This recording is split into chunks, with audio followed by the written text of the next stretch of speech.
사울이 다윗을 죽이겠다는 말을 요나단과 그의 신하에게 하였을 때에 요나단은 다윗에게 알렸습니다. 그리고 아버지 사울에게 다윗을 죽여서는 안 된다고 설득을 했습니다.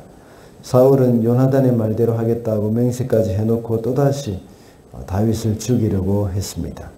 이렇게 사울이 다윗을 계속해서 죽이려고 한 것은 다윗을 경쟁자로 보았기 때문이라고 했습니다. 그러나 반대로 요나단은 다윗을 동력자로 보았습니다.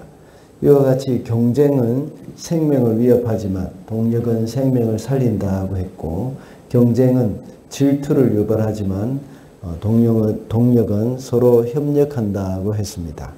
오늘 본문에서는 다윗이 집에 있을 때에 사울이 사람을 보내서 다윗을 죽이려고 했습니다. 그때도 역시 다윗은 미갈의 도움으로 살았고, 라마 나요스로 도망했을 때는 하나님의 특별한 도움으로 인해서 살 수 있었습니다. 이렇게 하나님은 여러 가지 방법으로 택하신 자를 도우시는 것을 알 수가 있습니다.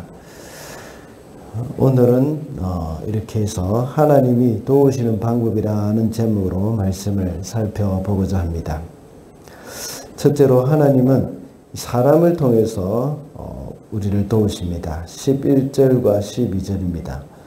사울이 다윗의 집으로 부하들을 보내어 그를 지키고 있다가 아침에 죽이라고 시켰다. 그러나 다윗의 아내 미갈이 그에게 당신은 오늘 밤에 피하지 않으면 내일 틀림없이 죽습니다 하고 경고하였다.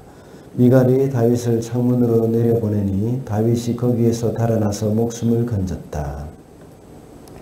사울이 악한 마귀로 인해서 괴로워할 때에 다윗이 사울을 위해서 수금을 타주었습니다. 그때 사울은 단창으로 다윗을 향해 던지며 죽이려고 했습니다. 그러나 다윗은 그 단창을 피하였고 사울에게서 도망을 하였습니다. 바로 그날 밤에 사울은 부하들을 보내서 다윗의 집을 지키고 있다가 아침에 죽이라고 했습니다. 이 사실을 다윗의 아내인 미갈이 알고 다윗을 창문으로 달아내려서 도망하게 했습니다. 그리고 여전히 다윗이 침대에 누워있는 것처럼 꾸미기 위해서 우상을 거기에 눕혀놓고 다윗이 병들었다고 속였습니다. 이렇게 한 이유는, 이렇게 우상을 눕혀놓고 이렇게 했던 이유는 다윗이 충분히 도망갈 수 있는 시간을 벌기 위한 것이었죠. 다윗을 도우시는 하나님은 처음에는 사울의 아들 요나단을 통해서 다윗을 도우셨고, 이번에는 사울의 딸 미갈을 통해서 다윗을 도우셨습니다. 다윗을 죽이려고 하는 사울의 가장 가까운 사람을 통해서 하나님께서는 다윗을 도우셨던 것입니다. 하나님이 우리를 도우실 때는 늘 사람을 붙이신다는 것을 알 수 있습니다.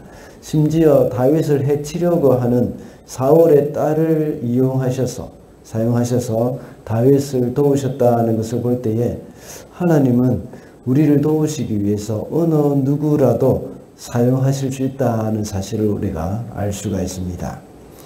요나단과 미갈이 이렇게 다윗을 돕는 하나님의 도구로 사용되었던 것처럼 우리도 역시 형제를 돕고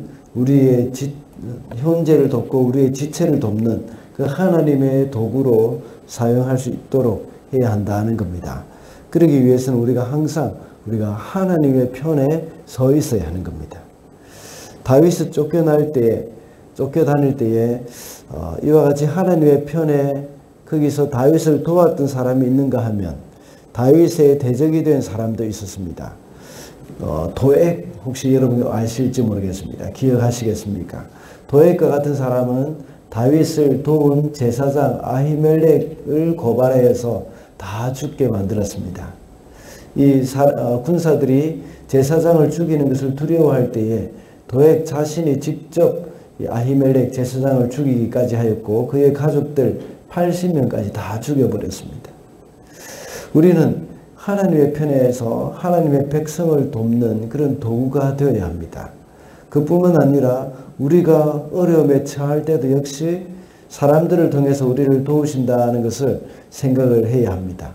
그리고 누구든지 우리의 대적이 될 수 없고 우리의 친구가 되고 또 우리를 돕는 사람이 될 수 있다는 것을 우리가 알고 항상 우리도 그들을 향해서 친절을 베풀고 또 우리가 또 기회가 되어질 때에 그 사람들을 도울 수 있는 그런 마음의 준비 그런 것들을 늘 해야 한다는 겁니다. 그렇게 할 때에 우리 주위에 있는 사람들에게 우리는 늘 열린 마음으로 또 사랑하면서 섬기는 사람이 될 수 있을 줄 믿습니다. 둘째로 하나님이 직접 개입을 하셔서 특별한 방법으로 도우십니다. 23절과 24절입니다. 사울이 거기에서 라마 나요스로 가는데 거기에도 하나님의 영이 내려서 그는 라마의 나요스에 이를 때까지 계속하여 춤추고 소리치며 열광 상태에서 예언을 하며 걸어갔다. 사무엘 앞에 이르러서는 옷까지 벗어버리고 춤추고 소리치면서 예언을 하고 나서 그날 하루 밤낮을 벗은 몸으로 쓰러져 있었다. 사울도 예언자가 되었는가 하는 말이 여기에서 나왔다. 다윗은 미갈의 도움으로 사울을 피하여서 사무엘에게 갔습니다.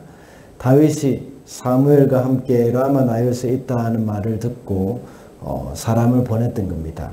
사울의 군사들은 라마 나요스에 이르렀을 때에 그 선지자들의 무리가 예언을 하는 것을 보고 자기들도 황홀에 빠져서 황홀경에 빠져서 그들과 함께 예언을 하면서 이 춤을 췄던 그런 일들이 일어났던 겁니다. 군사들이 다윗을 잡아와야 한다는 그 자기들의 해야 할 일, 이것을 잊어버리게 된 것입니다. 세 번이나 군사를 보냈지만 동일하게 이런 일이 일어났습니다. 이번에는 사울이 직접 군사들을 데리고 갔습니다. 사울도 마찬가지로 하나님의 영이 내려서 춤을 추고 소리를 지르면서 예언을 했습니다. 여기서 예언을 했다는 말은 앞으로 일어날 일에 대해서 말을 한 것이 아니라 그 선지자들의 춤추며 노래하는 것들, 그것을 따라서 했다는 것을 우리가 알 수가 있습니다. 나중에 사무엘 앞에 이르렀을 때는 사울은 옷까지 벗고 그날 하루 밤낮으로 벗은 몸으로서 쓰러져 있었다고 말씀하고 있습니다. 하나님은 다윗을 보호하기 위해서 다윗을 잡으러 온 사울과 그의 군사들을 이렇게 특별한 방법으로 보호하셨다는 것, 이 특별한 방법으로 그들을 막으시고 다윗을 보호하셨다는 것을 우리가 알 수가 있습니다. 하나님은 이렇게 다양한 방법으로 하나님의 백성을 도우시고 보호하신다는 것을 우리가 여기서 발견할 수가 있습니다.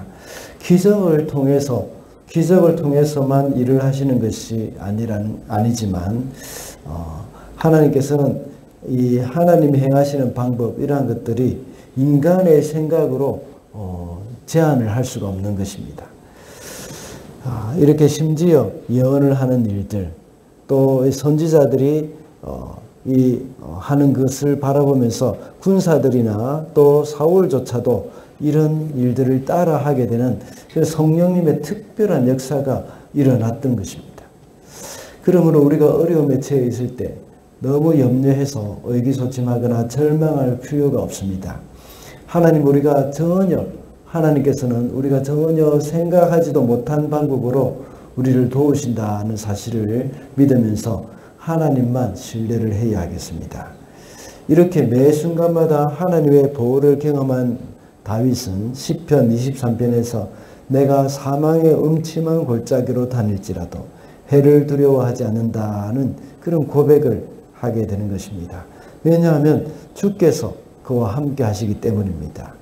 우리의 삶에서도 역시 이런 경험들이 셀 수 없이 많았을 것입니다.